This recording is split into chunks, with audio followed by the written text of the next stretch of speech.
আমার যেটি মনে হয় যে হ্যাঁ 2024-এ এসে যে বিপ্লব হয়েছে, শহীদ হয়েছে এবং সরকারের থাকা অবস্থায় তার অনেক অপকর্ম রয়েছে।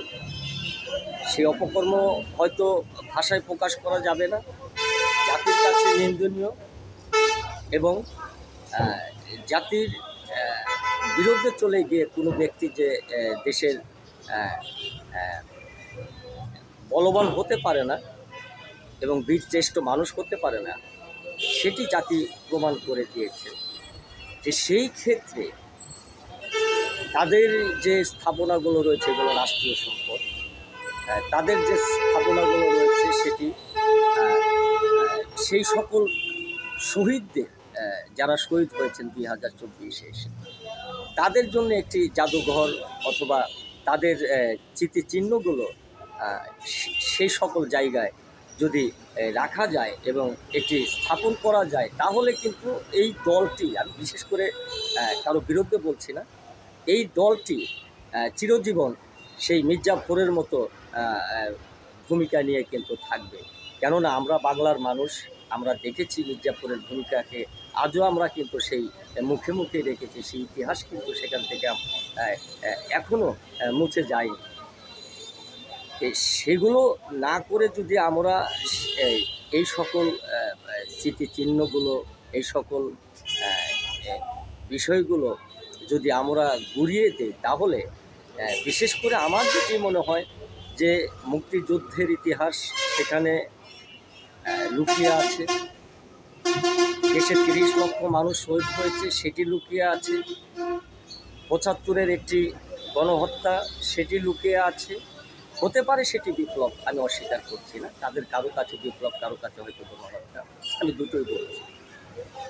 সেটি লুকিয়ে আছে এবং এর সাথে লুকিয়ে আছে দেশের যে যারা রাজনীতি করেছেন, সেই সকল রাজনীতিবিদ যারা মুক্তিযুদ্ধের জন্য, দেশের স্বাধীনতার জন্য, দেশের স্বাধীনতা সংগ্রামের জন্য যারা সেখানে ছিলেন এবং যাদের ভূমিকাগুলো, সেটি কিন্তু পর্যায়ক্রমে সেই মানুষগুলো হয়তো আজকে নেই, কিন্তু সেই স্থাপনাগুলো দিয়ে কিন্তু আমরা এখনও কিন্তু তাদের অনুসরণ করতে পারি এবং তাদের আমরা স্মরণ করতে পারি এবং তাদের কুকর্মগুলো কিন্তু আমরা স্মরণ করতে পারি। যে সেই জায়গাগুলো যদি আজকে আমরা এই নষ্ট করে দিই, সেই জায়গাগুলো যদি আজকে আমরা মুছে ফেলি, তাহলে এটি কিন্তু এক সময় দেখা যাবে যে বাংলাদেশের রাজনৈতিক পথ পরিবর্তন হবে, রাজনৈতিক নেতা পরিবর্তন হবে, রাজনৈতিক দল পরিবর্তন হবে, কিন্তু এই যে একটি বিষয়, সেটি কিন্তু দেখা যাবে যে সেই সরকারের পতনের পর কিন্তু সেটি আবার পুনরায় কিন্তু তাদের মাঝে ফিরে আসবে। যে আমার দীর্ঘ বিশ্বাস থেকে আসলে বসে থাকার এখন হয়তো আর সময় নেই, আমাকে আসতেই হবে এবং আমাকে বলতেই হবে। কেননা আমি যদি না বলি, আপনি যদি না বলেন, তাহলে কে বলবে? আরেকটি বিষয় আমি বিশেষ করে যেমন পিনাকি ভট্টাচার্যের একটি কথা শুনেছি যে ঘুরিয়ে ফেলো, ভেঙে দাও। এই যে বিষয়গুলো, দেখুন, আপনি হয়তো ছাত্র ইউনিয়ন করেছেন, বয়সে হয়তো আপনি আমার 2-4 বছরের হয়তো বড় হতে পারেন, কিন্তু ছাত্র ইউনিয়ন একসময় আমিও করেছি, যুব ইউনিয়নে করেছি, সাংস্কৃতিক ইউনিয়নও করেছি এবং আমি দেখেছি ছাত্র ইউনিয়ন করার সময়, করা অবস্থায় 111-এর সময় আমাকে অ্যারেস্ট করা হয়েছে এবং অ্যারেস্ট করে সেটা আমাকে 8 মাস কারাগারে রাখা হয়েছিল। 20 দিনের জন্য মাঝখানে সম্মেলনের জন্য পার্টির সম্মেলন ছিল, সেই সময় জামিন নেওয়া হয়েছিল আর কি 20 দিনের জন্য, যেটি আমি জানতাম। কিন্তু আমার পরিবার ছিল, আমার ছেলে সন্তান ছিল, আমার স্ত্রী ছিল এবং তাদেরকে কতটুকু বিপর্যয়ের মধ্য দিয়ে যেতে হয়েছে সেটি আমি প্রকাশ করতে পারবো না। এবং এমন একটি পরিস্থিতি তৈরি হয়েছিল তখন যে আমাকে সেই জেলা ত্যাগটা করলে আমাকে জামিন দেওয়া হবে না। আমার মনে হয় কথাগুলো আমি কেন বলছি, আমি মিথ্যে বলছি না, আপনি খোঁজ নিয়ে জানতে পারবেন যে আমি যতক্ষণ পর্যন্ত সেই জেলা ত্যাগ না করব ততক্ষণ পর্যন্ত তারা আমাকে জামিন দেবে না। এখন হয়তো আপনি যেহেতু জ্ঞানী ব্যক্তি, আপনি আমার কথাগুলো বুঝতে পেরেছেন যে আপনি কতটা আসলে বিপ্লব, আপনি যদি বিপ্লব করতেন, বিপ্লব করে যদি বিপ্লবী মনোভাব যদি আপনার মাঝে থাকতো, তাহলে একটি স্বচ্ছ সুন্দর সমাধানের পথ আপনি বাঁচিয়ে দিতেন।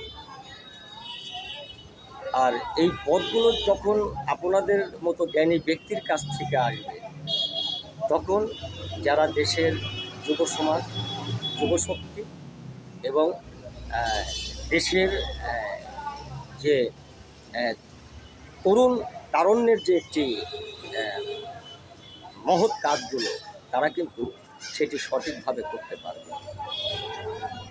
এই ধরনের বক্তব্য আমার যেটি মনে হয়, প্রতিটি মানুষের ইতিহাসকে এবং সেই ইতিহাস ভালো হতে পারে, মন্দ হতে পারে, সেটিকে কবর দিয়ে চিরজীবনের মতো সেখান থেকে যদি আপনি তুলে ফেলেন, তাহলে পুনরায় কিন্তু ইতিহাস থেকে ইতিহাসের জন্ম হবে, সেটি টিকে থাকবে, কিন্তু পূর্বের যে ইতিহাস সেটি কিন্তু টিকে থাকবে না। এবং সেই ইতিহাসের জন্য এক সময় দেখা যাবে আপনার এবং আমার এটির জন্য খেসারত দিতে হবে। কেননা নতুন প্রজন্ম এখন আমাদের চেয়ে অনেক এগিয়ে আছে, অনেক তারা বোঝেন, এবং তাদেরকে ভালো বুঝটা দেওয়াই হচ্ছে আমি মনে করি প্রযোজ্য এবং কাম্য, যেটি আমাদের কাছ থেকে তারা আশা করেন। আমি পুনরায় আবার পরবর্তী বক্তব্যতে আসব বিশেষ করে, এবং আমাকে এখন যদি আমি আসলে থেমে থাকি, কেননা এদের এই সকল স্থাপনার সাথে আমার জীবনে ঘটে যাওয়া সেই ইতিহাসগুলো রয়েছে। আমি একজন সেক্টর কমান্ডারের ছেলে, আমি নাম বলছি না, হয়তো আমার ফেস কাটিং দেখে আপনারা বুঝতে পারছেন যে আমার মাঝে কার চেহারার ছাপ রয়েছে আর কি, আপনাদের সকলকে।